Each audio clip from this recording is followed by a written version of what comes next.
Is retirement really hard, or can you actually survive it? I think you can. Let's talk about it. Hi, my name is Andre. If this is your first time here, welcome. Thank you so much for coming back. Thank you so much for stopping by.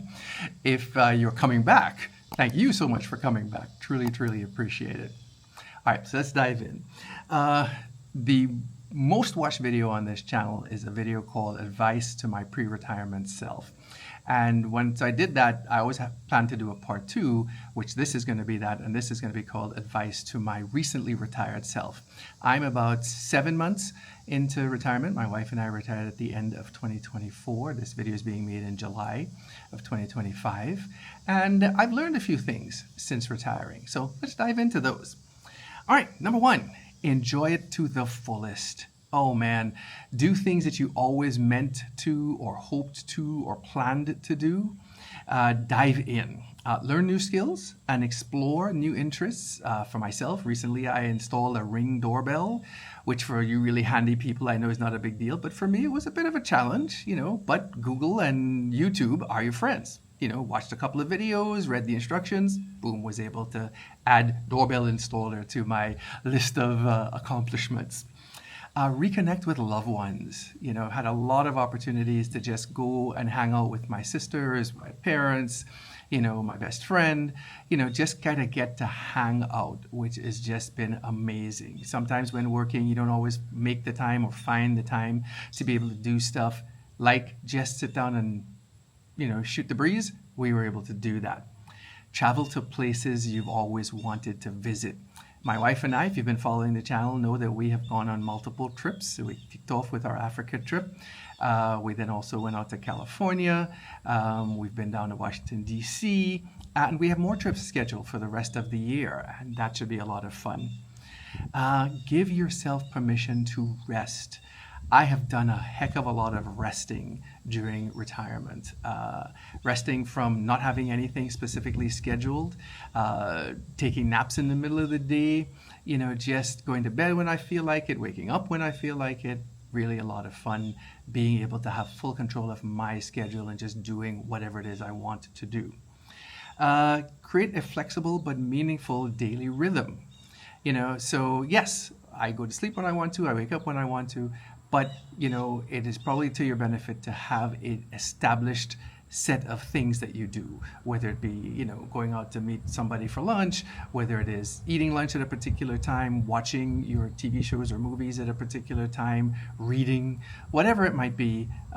Getting yourself into the rhythm, since you no longer have that rhythm that you used to have at work, is very helpful in retirement, to just make sure you don't kind of lose track of what's going on and realize, oh my goodness, I haven't left the house for 5 days. You just want to make sure that you're doing that. And embrace your identity beyond work. Many of us for many years, what do you do? Oh, I'm a project manager. I'm a, software engineer. And you just have that's your identity. In retirement, when that's no longer part of the equation, you really have to work on, hey, what am I now? I'm a retired person. I can do whatever I want. I can say that I'm an author, start writing a book. I'm a movie reviewer.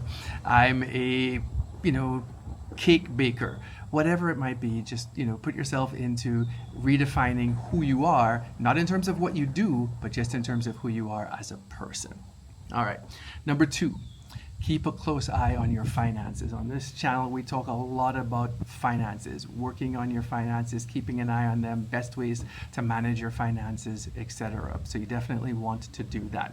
Let's break that down a little bit. Pay attention to dates. Social Security filing date, Medicare filing date, RMDs, when do you have to start taking RMDs from your retirement assets? Maturation of CDs, if you've got money in CDs, when are they going to mature? Or savings bonds, when do they stop earning interest? Use a centralized calendar, preferably an electronic one, on your phone or on your computer, your iPad, whatever it might be, up on the cloud. Just something that keeps track of all of your different things, doctor's appointments and so on, but definitely make sure that you are paying attention to dates. Consolidate accounts at fewer institutions to make things easier. I have a previous video I did on this when we consolidated all our accounts, and I will link that down below. Check the beneficiaries on all of your accounts.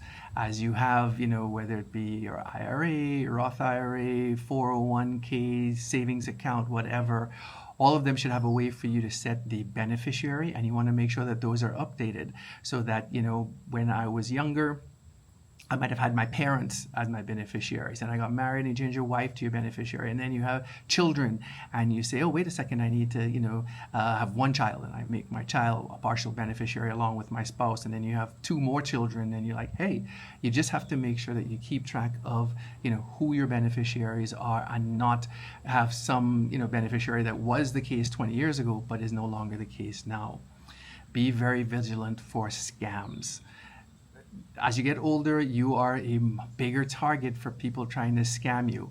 Hey, we detected a problem on your computer. Call this number or click on this link here, and we'll fix that problem right up for you. Or somebody calls and says, hey, you are the winner of some thing, or, here's a hot investment tip for you and stuff. Make sure that you are double, triple, and fourple checking all of those types of things, and that you do not fall for scams, and all of the hard work that you've put into developing your retirement assets and have somebody steal them away from you. Please be very careful about that.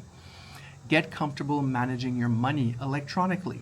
Just recently read an article where a gentleman was supposedly moving his money from one institution to another, and he did that via paper check. So he had institution A write a paper check to institution B. Well, the check was intercepted. Somebody was able to do some forgery and fakery and fraud and so on, and they cashed his check. Now he's fighting with the institutions to say, hey, my money should be returned to me. And he's having a ball of a time with that. Please don't find yourself in that type of situation. I don't know when's the last time I actually wrote a paper check. You can pay your taxes electronically. You can pay all of your bills to your different, gas and electric and so on electronically. You can move money between banks electronically. You can move money between, brokerage places where you may have your retirement accounts electronically. You've got to get very comfortable, which may not have been the case, 20, 30 years ago, but now get very comfortable with managing your money electronically. Build a network of people you trust to run financial things by. Hey, I'm thinking about doing this. Do you have experience with doing that? Can you recommend somebody that you've worked with that you trust to help you do that? A company that you're working with. Hey, who do you all work with to do X, Y, and Z that's a trusted company to work with? Absolutely make sure that you have people to run financial decisions by, and that they are people that you trust. Establish relationships with companies that you trust, and be very able to answer the question, who has access to your money? When you are working with people that you trust, whether it be your bank, your brokerage account, your company that's managing all of your retirement assets, establish a relationship with them, and make sure that they, because they have access to your money, are accountable, that they're insured by either FDIC or SIPC, so that your money is as protected as it can be. Who has the passwords to your accounts? Make sure you check things like that. Hey, let me just share this account password with so-and-so, and then I don't check up on it and realize that so-and-so, who I thought was a trusted friend, family member, whatever, has cleaned out my account. Try to keep yourselves in situations where you can avoid that happening. And last in this section here, diversify your investments to reduce your financial exposure.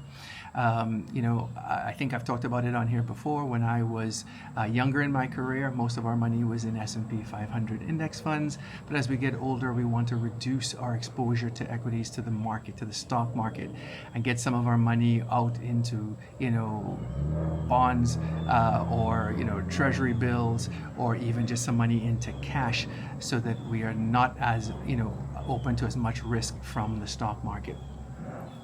Number 3, prioritize your health. It's your new full-time job.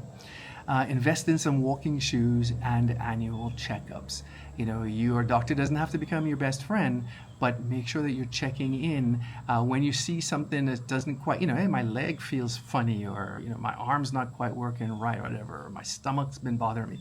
Get it checked out. Make sure that you check in with your medical professionals so they can tell you, hey, this is something that we can resolve really easy, or it will resolve on its own, but it's not something indicative of something that's harder for you to deal with 6 months from now or a year from now, and so on. Make sure that you are investing and prioritizing your health.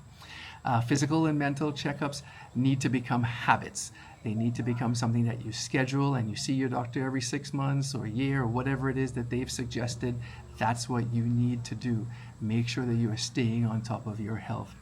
Join a gym, senior center, walking or biking club, something that keeps you active. It's very easy for you to kind of sit on the couch, watch television, read a book or whatever, and one day, morphs into the next day, and then you realize you haven't basically moved off the couch for some time. Make sure that you are investing in actual physical movement and exercise to make sure that you are not wasting away on the couch.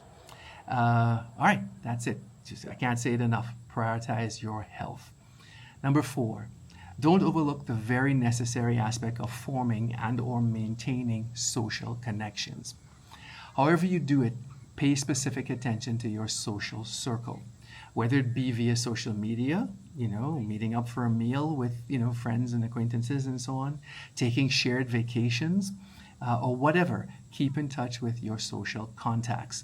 It's very easy to, I don't have that core group of people that I worked with and talked to every day or every other day, and then I kind of dropped off from talking to my friends and family because I always had work to do, always had some deadline or something to meet. And then when you give up work, you don't reestablish those connections with your friends and family. And all of a sudden, work's gone, friends and family is gone, and you're not keeping up your social contacts. You have to. It's imperative as a retired person that you just don't fall into that loneliness, which can lead to depression and which can be very, very bad. All right. It's okay to miss work colleagues. Speaking of work colleagues, reach out occasionally to say hi, but know that they're not at the same point in their lives. They're still working, and they're not at the same point that you are. Don't be upset that they just may not have the time for you that they once did. That's okay. They have their lives to live. You have your life to live. Find new social connections. Find new folks to hang out with and stuff. Not saying that you have to, discontinue contact with your work colleagues. Just extend your hand, every now and then. If it can be, it will be. And if it can't, because of, changing their priorities, they got a promotion, they've moved to a different job or whatever have you, then, no need to press the issue. Will get back in touch with you, and you'll be able to make that reconnection at some point. It just may not be now. Reach out to ignite old connections, maybe people you knew in college or high school, or work friends who had retired before you. You can reestablish some of those connections.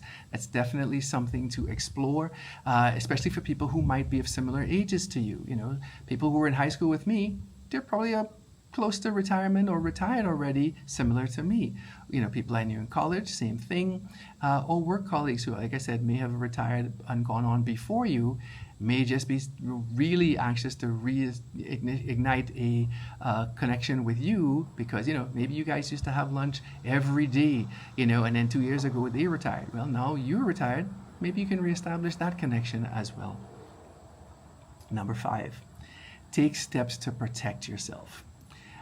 This kind of builds on what I was talking before, but embrace technology. We can't ignore it. We can't turn and say, well, I just prefer to do it this way because that's just the way I've always done it.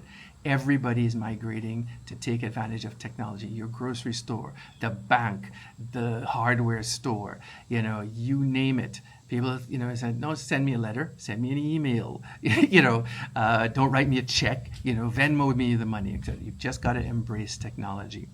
Like I said before, beware of scams. It is truly heartbreaking to hear how many people, especially older people in retirement and stuff, have had their retirements, they got to go back to work and so on because they've had somebody take advantage of them through fraud via a scam. Be extra, extra vigilant about looking out for scams. Don't be afraid to ask for help. There's absolutely nothing wrong in saying, hey, I don't really understand X, Y, or Z. can you help me understand this? Or I've been trying to do this thing and it's beyond me. I'm just not having a lot of success with it. And then having somebody say, hey, I know how to do that. Let me show you. Or here's a resource that I used that helped me to get through that same thing. You're here looking at this video. Hopefully that's indicative of the fact that, you're saying, hey, there's other people out there who might have some ability to help me understand or, do something that I may not be 100% comfortable with.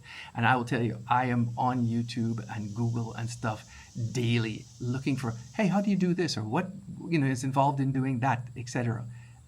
Don't be afraid to ask for help. Consult with professionals and or trusted family members, friends, colleagues, etc. when developing your plans. You might think that you know everything there is to know about X, Y, or Z. And as you formulate a plan, and I'm really looking here at financial plans more than any other, to say, hey, can you help me? What resources do you have available? What resources did you use? Nothing wrong with reaching out, and it's highly suggested that you do reach out to say, I need some help. And yes, sometimes it costs money, and there's nothing wrong with that. I expect when I was working to be compensated for my efforts. So whether you hire a financial planner, tax professional, CPA thing, whatever it might be, a banker, etc., CFP, make sure that you're working with somebody to help you to make your plans, especially the ones that are related to finance. But I mean, not just only those, obviously, health, consult with your doctor, travel plans, maybe work with a travel agent, so on there. Whoever is a professional in the field in which you're trying to explore, reach out to them, as needed. Get a second and, if needed, third opinion on whatever it is. Be open to varying points of view. You may feel very strongly that I should do X, but there's no harm in asking other people, hey, well, I'm thinking of doing X. What do you think? Give me a different perspective. And they may have a similar perspective to you, or they may have a totally different perspective, bringing up something that you hadn't thought of before. Be open to hearing things that are not in total agreement with what you were originally thinking, and be open to changing your way of thinking, to saying, hey, this is something that I could approach in a different way. All right, so those were the 5 things I wanted to talk about, but in the tradition of this channel here, I have a bonus, a number 6 here. Start thinking about your legacy. What do you want to do, and what will you leave behind? So, you may have spent, I'm not trying to be morbid or anything, but you spent, a 30 or 35 year career amassing, $1 million and so on. And then, 3 or 4 years after retirement, you pass away and leave behind, $850,000 or whatever it is. What do you want that to do? Do you want to give it to a charitable organization that you feel very passionate about? Do you have children, offspring, grandchildren, friends, family that you think could, benefit from that? Make sure that you make those desires known. Create a will or a trust, or make sure beneficiaries, we were talking about earlier, are set up the way that you want them to carry on the legacy, reflecting what you have used and amassed in your retirement years. Take proactive steps to outline what will happen when you pass. So, like I said before, a will, a trust. My 401k is going to go over to, my son, or my, IRA is going to be transferred to my child. I'm leaving this money to my parents. I'm leaving this money to my best friend, whatever it might be. Make sure that you have that outlined so that people don't have to guess when, if you're not here anymore. Share the overview of your plans with your loved ones so that they know what you want and where to find the details of what you want when you pass. I'm not saying that you have to share your will necessarily and open your trust and, say, okay, here's all the contents of that. But let them know, if I were to pass away, here's the contents. It's in this safety deposit box. It's with this attorney. It is with this tax prep person that I've been using for years. And so on, so that they know where to go in the event of your passing, to be able to see, well, what were your wishes are, so that your wishes can be carried out. And last here, start decluttering to help your ears have not to have so much to deal with later. I've seen a lot of TV shows and so on where somebody, oh, I collected bottle caps or coins or stamps or whatever, and then they pass away, and a child that they left this thing that had taken up, maybe they'd been collecting stamps for 50 years, and they hand it off to the child, and the child's like, oh, that's great, I have no interest in this, and they just want to get rid of it because it's just taking up space. So, start to declutter, to start to clear things out. Having been through this situation before with my in-laws, upon their passing, you had to go into the house and see all of the stuff that they had left there and make decisions about what you wanted to do with different things, and get rid of certain things, keep certain things, etc. You can make a lot of the life of your heirs easier if you can begin that decluttering process ahead of time. All right. Well, that's what I wanted to cover in this one. Thank you so much, as always, for stopping by. If you found this of interest, I hope that you'll be able to click the like button, give me a like on here. And certainly, if you think that this would resonate with anybody else that you know, please go ahead and share. I would truly appreciate it. If you're not yet subscribed, I ask that you consider subscribing to the channel as we continue to try to grow. Thank you so much for that. And that is it. So thank you so much. And as always, in a later times.